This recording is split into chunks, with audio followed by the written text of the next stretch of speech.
Bonjour, je suis Geneviève Lesaut, coach et formatrice Nouveau Souffle.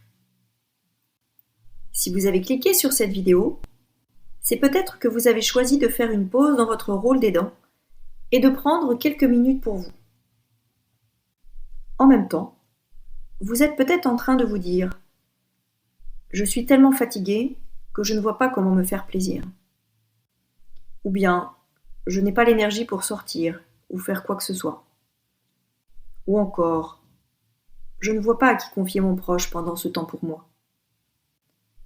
Autant de véritables raisons qui vous empêchent de souffler. Vous n'êtes pas seul.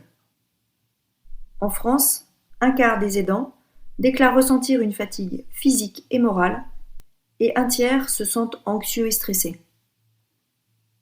62% se sont retrouvés dans un état d'épuisement intense. Cette situation d'aidant, vous ne l'avez pas choisie. Elle est synonyme de fatigue physique et mentale, voire d'épuisement et d'émotions positives ou négatives vécues tout au long de votre journée. Dans cette vidéo, je voudrais d'abord vous inviter à prendre un peu de recul, puis vous présenter 3 pistes simples et pratiques pour réussir à souffler dans votre quotidien d'aidant. N'hésitez pas à mettre en pause la vidéo si vous avez besoin de temps pour réfléchir ou pour prendre des notes. Pour commencer, je vous invite à vous poser 3 questions. Qu'est-ce que je fais au quotidien pour prendre soin de moi? Qu'est-ce que je ressens? Où sont les tensions dans mon corps? Quelles sont mes émotions? Je vous invite à y répondre en prenant un stylo ou bien en les formulant à haute voix. Il est important de vous poser ces différentes questions, car prendre soin de soi, cela passe à la fois par le cœur et par le corps. Peut-être n'arrivez-vous pas du tout aujourd'hui à prendre un petit peu de temps pour vous dans la journée pour vous ressourcer. Pas de souci. Je vais vous proposer maintenant des pistes simples et que vous pouvez tester sans avoir besoin de vous déplacer ou que votre proche soit pris en charge. Voici une première piste pour vous ressourcer qui passe par le cœur. L'auto-empathie.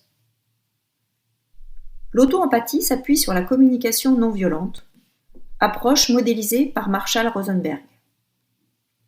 Elle consiste à identifier avec bienveillance vos émotions et leurs sources en vous, à comprendre ce qui se passe en vous avant d'en déduire une action adaptée qui vous convienne. Il s'agit de vivre en conscience vos ressentis et vos pensées, sans être dans le déni ou bien dans l'amplification de ce que vous ressentez. C'est une manière de vous apporter du soutien et de la considération.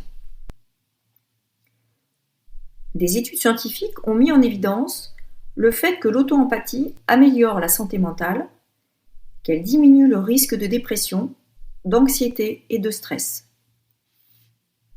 Apprendre à faire preuve d'auto-empathie, c'est apprendre à identifier vos besoins fondamentaux, ceux qui sont communs à tous les êtres humains, ainsi que les émotions qui émergent en nous pour attirer notre attention sur nos besoins insatisfaits. Prenons un exemple. Vous venez d'arriver chez votre maman âgée, qui vit seule, chez qui vous dînez chaque mercredi. Vos frères habitent loin et comptent sur votre visite pour leur donner de ses nouvelles. Vous recevez un appel téléphonique alors que vous passez à table, ce qui vous contrarie.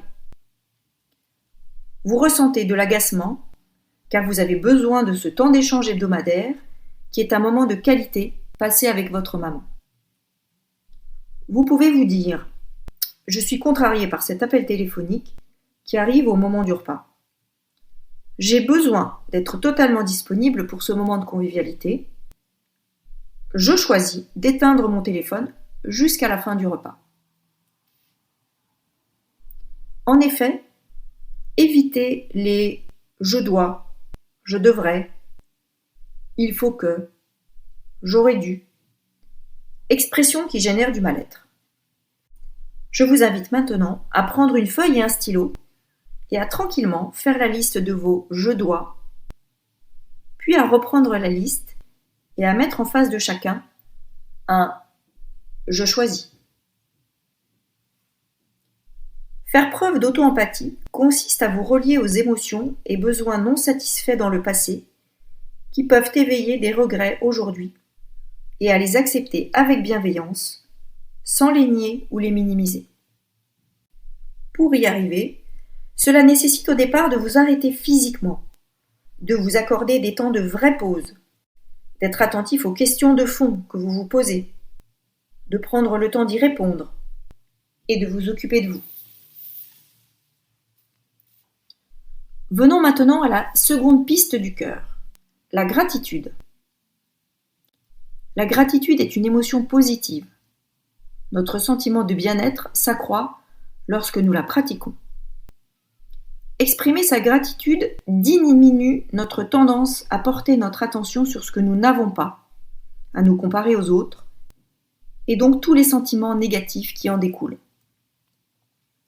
Pratiquer la gratitude, c'est se focaliser sur ce qui est positif, maintenant, et remercier la vie, vous-même, l'univers, Dieu, les autres, selon vos croyances et selon la situation, pour ce que vous avez et pour ce qui vous arrive.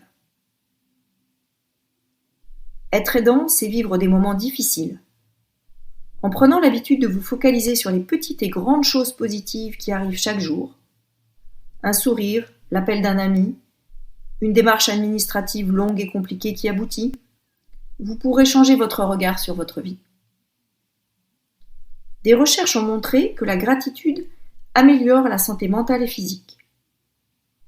Ressentir l'énergie de la gratitude fait baisser l'hormone du stress, augmente la vitalité, améliore la qualité et la durée du sommeil. Des personnes qui se sentent reconnaissance pour des petites choses de tous les jours étaient plus patientes et plus capables de prendre des décisions importantes.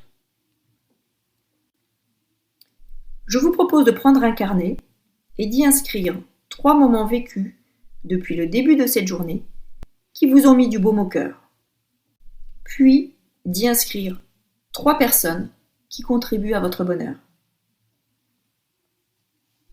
Voici maintenant une 3e piste efficace pour souffler quand vous n'avez pas le temps. Elle passe par le corps, c'est la respiration.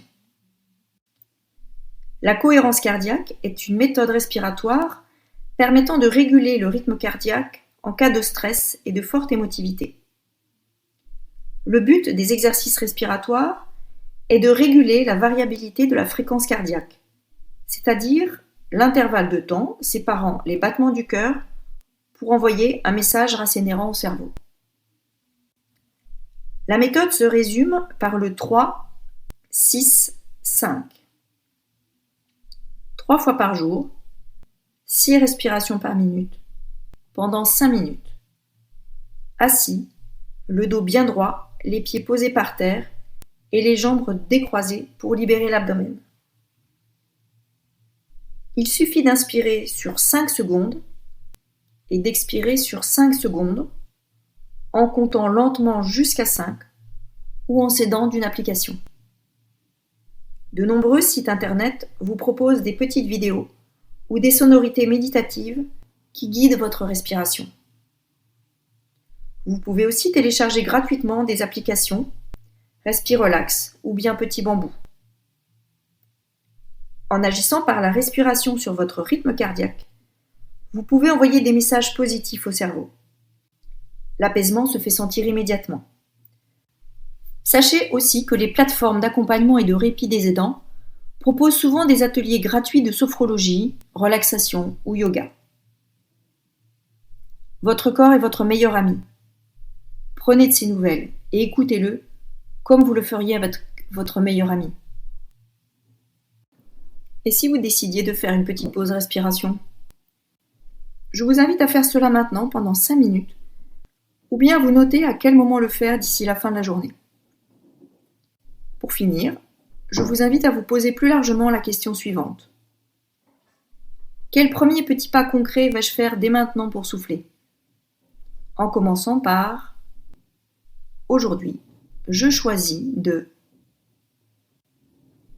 Avec ces quelques pistes, je vous souhaite de bien vous reposer et de vous ressourcer. Sachez qu'au-delà de ces pistes du quotidien, il existe une offre de répit organisée dédiée aux aidants. Pour en savoir plus, renseignez-vous sur les sites institutionnels pour les personnes âgées.gouv.fr ou handicap.gouv.fr. Nous arrivons au terme de cette vidéo. Si elle vous a été utile, pensez à la partager. Et si vous souhaitez approfondir les conseils abordés et pouvoir échanger sur votre situation, je vous invite à vous inscrire à l'atelier en ligne correspondant au thème de cette vidéo. Il sera animé par moi-même ou un autre formateur coach Nouveau Souffle. Ces accompagnements sont pris en charge. Vous trouverez le lien d'inscription sous cette vidéo. À bientôt peut-être. Prenez soin de vous.